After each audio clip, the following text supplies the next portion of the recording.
ngiyabingelela uSigaba Sentambo lo. Ngicabanga ukuthi nani niyabona ukuthi nginibingelela umoya uphansi awukho phezulu ngani njengaleya ndlela engangithuka ngayo usisi Under Milans.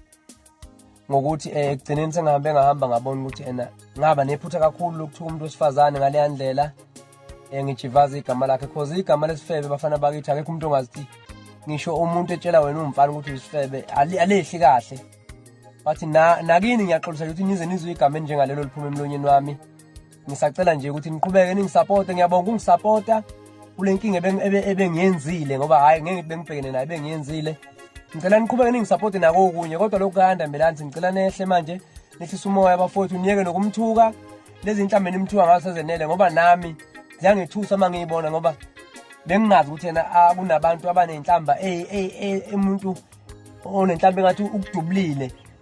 But ngisacela futhi nizehlise sengikhulume nosisi wangixolela. Nami futhi ngimxolele manje ngiright sawuqhubeka siphile mhlawumbe ngilanga nongibona nginaye. Ngiyabonga kakhulu bafowethu ngiyaxolisa nakini nje ukuthi ngize ngithuka umuntu kanje kodwa kube kwakumfana mhlawumbe ngabe ngixolisa nje khona usafinya igazi mhlawumbe nami ngabe ngalifinya ngoba nginamakhala amakhulu kodwa nje ke bafowethu ngiyaxolisa kakhulu ukuthi umuntu osifazana ngale ndlela ngiyabonga.